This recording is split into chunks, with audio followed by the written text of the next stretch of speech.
Bonjour à tous. Aujourd'hui, je vais vous montrer comment faire du pain au chocolat, ou plus exactement du pain au cacao.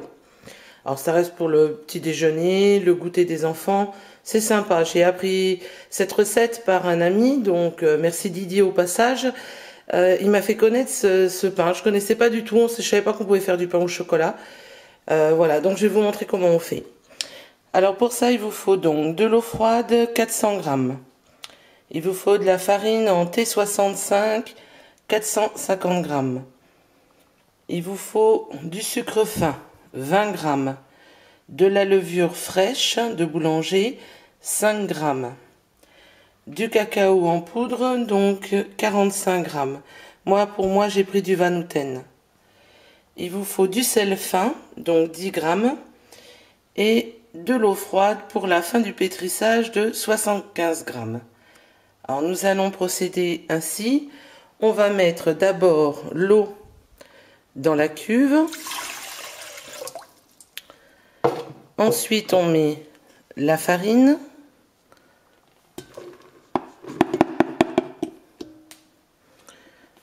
On rajoute le sucre et la levure.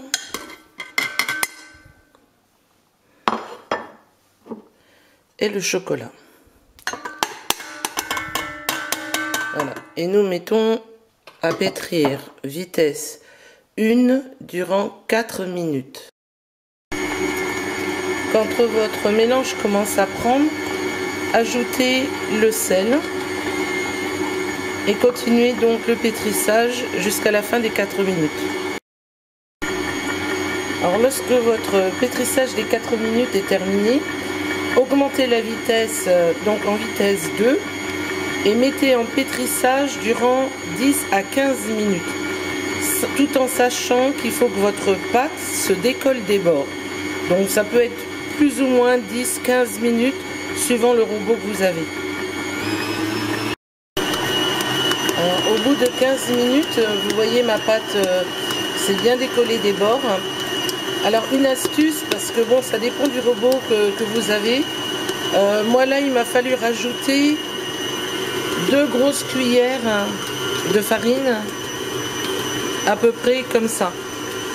Donc j'ai rajouté ces 2 cuillères de farine environ à 10 minutes de pétrissage, de manière à ce que ma pâte donc se décolle comme il faut. Parce que le chocolat empêche le réseau de gluten, donc c'est un petit peu spécial, mais vous n'hésitez pas. Alors allez-y par petites touches, une cuillère par une cuillère, vous laissez malaxer et vous voyez au fur et à mesure. Donc là maintenant on va rajouter les 75 grammes d'eau. Donc je vais baisser un petit peu mon robot et on va rajouter, donc vous voyez hein, la pâte elle est vraiment bien décollée, donc il m'a fallu 2 cuillères de farine en plus pour arriver à ce résultat. Voilà, donc on va y aller tout doucement. En 2 ou 3 fois, on va rajouter donc cette eau.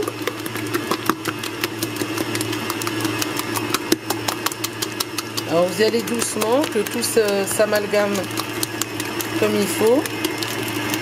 Dès que c'est bu, on rajoute un autre dosage.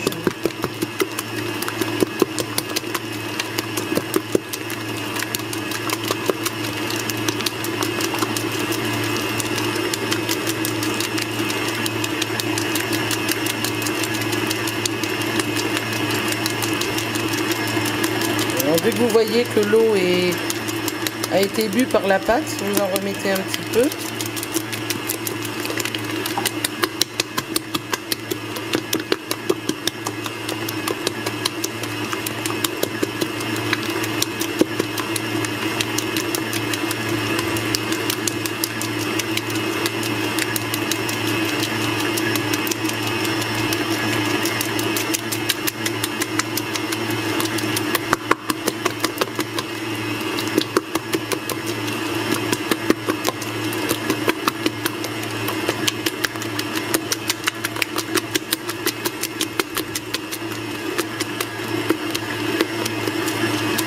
Voilà. Donc là, tout est dedans. Hein. Maintenant, on va laisser pétrir au moins pendant 5 à 6 minutes, il faut que la pâte se reforme en fait. Hein. Donc vous allez voir, ça va prendre un petit peu de temps. Dans ces cas-là, dès que vous pouvez, vous augmentez votre vitesse de robot jusqu'à arriver à 2. Doucement, sans vous éclabousser partout. Hein. Voilà. Et on laisse donc le tout se reformer. Dès que la pâte a tout bu, elle va de nouveau se décoller des bords. Et là, ce sera bon, on arrêtera. Là, vous pouvez vous apercevoir qu'au bout de 3-4 minutes déjà, la pâte a bu l'eau et elle s'est reformée. Donc, ça commence déjà à se décoller. Et dès que c'est complètement décollé du fond, on arrêtera. Et elle recommence un peu à claquer contre les bords. Donc là, elle redevient belle, elle commence à être élastique. Là. Voilà. Donc là, vous pouvez à ce moment-là arrêter, de manière à pas trop la chauffer. Voilà, donc on arrête. Ce qu'il faut éviter, c'est que la pâte dépasse les 23 degrés en température.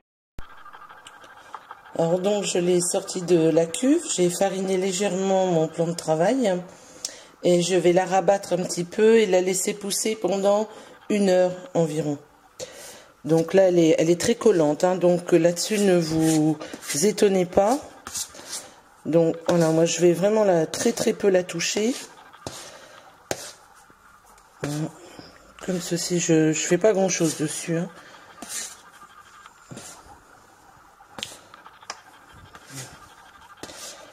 Alors, si vous pouvez essayer de manipuler avec la... si vous pouvez essayer de manipuler avec la corne, ça va quand même nettement mieux qu'avec les mains.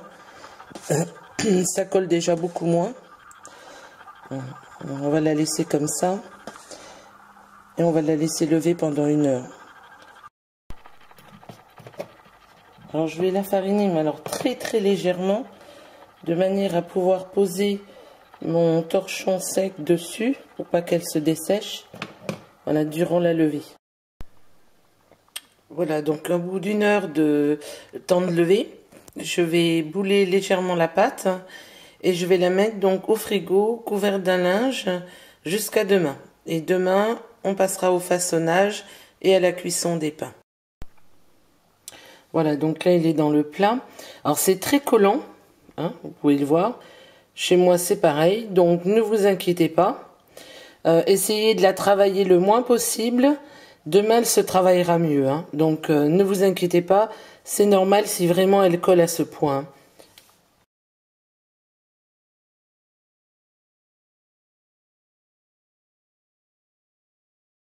Après une nuit passée au frigo, donc vous pouvez vous apercevoir que la pâte n'est plus du tout collante. Vous voyez ? Pas comme hier. Donc là, elle est restée à peu près une 12aine d'heures au frais.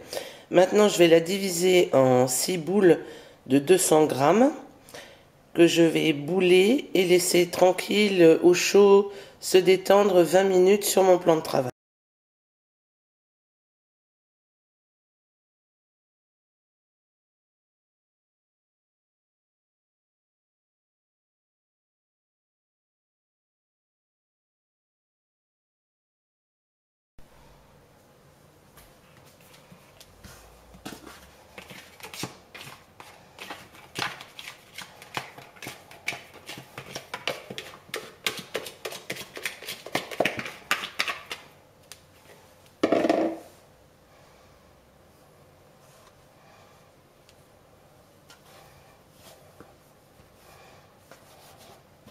Voilà, donc j'ai fait 5 boules d'environ 200 grammes. Maintenant, on va bouler la pâte. Donc, vous ramenez les coins à l'intérieur, vous retournez la boule et vous ramenez la pâte en dessous. Donc, comme ceci et comme ça. Et vous la posez donc sur le plan de travail. Alors, vous voyez, donc pas trop de farine. On farine ses mains au besoin. Voilà, et on boule la pâte.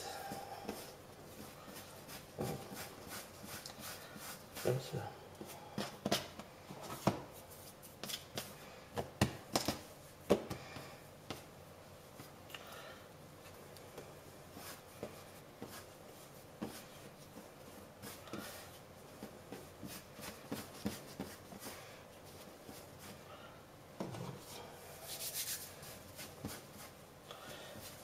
Voilà. Donc on va laisser poser sur le plan de travail, recouvert d'un torchon durant 20 minutes. Alors au bout des 20 minutes, on va les façonner donc, en petits pains.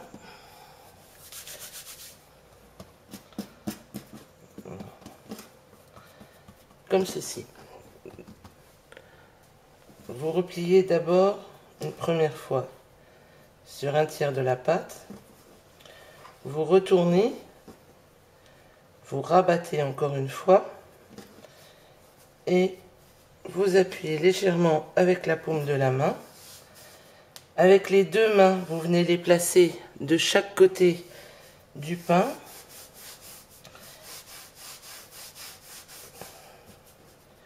Et vous faites une petite pointe de chaque côté comme ça. Voilà. Alors, vous mettez bien donc la fermeture sur la plaque.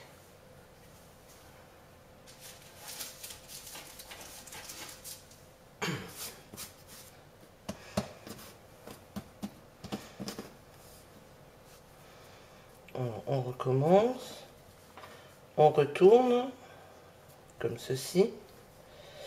Et ensuite, vous repliez une fois et vous appuyez avec la main. Vous mettez vos deux mains de chaque côté. Vous roulez. Vous prenez bien soin de bien mettre la fermeture sur la plaque.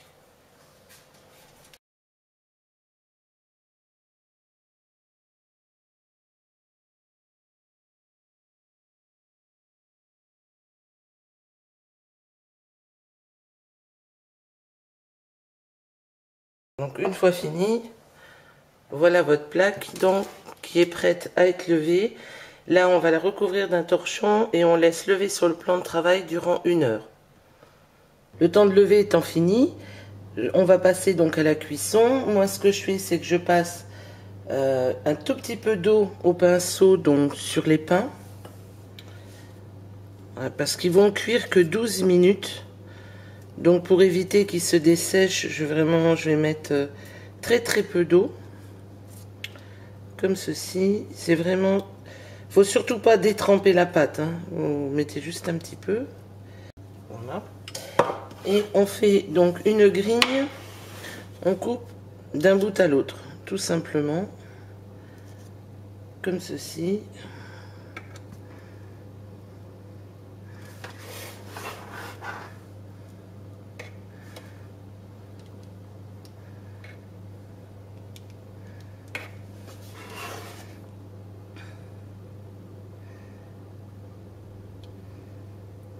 Bien d'un bout à l'autre.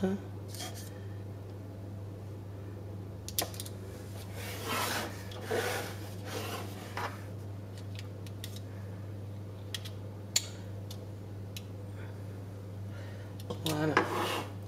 Et là, donc, j'enfourne pour 12 minutes. Voilà, donc ils viennent de sortir du four. Alors, laissez bien refroidir avant de les enlever de la feuille.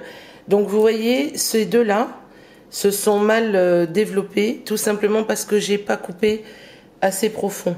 Donc, vous coupez assez profond pour éviter, en fait, vous voyez, qu'ils s'éclatent au lieu de s'ouvrir comme celui-là, qui était bien coupé. Celui-ci n'était pas assez, donc il s'est éclaté sur le côté, tout comme celui-là. Donc voilà ce que ça donne. Vous voyez, vous avez des beaux pains, bien ouverts, bien cuits. Alors ça ressemble, c'est très moelleux, hein. C'est très, ouais, c'est très moelleux, c'est très tendre, et j'attendrai qu'ils soient froids pour les couper, donc pour vous montrer en fait comment ils sont à l'intérieur. Donc voilà à l'intérieur, c'est un pain qui est très moelleux, un peu entre le pain et la brioche, on va dire, au niveau texture. C'est une croûte très fine et ça peut servir pour un déjeuner, pour le 4 heures, pour un petit encas. Vraiment, c'est sympa et le goût est vraiment extra. Voilà, à vous de jouer.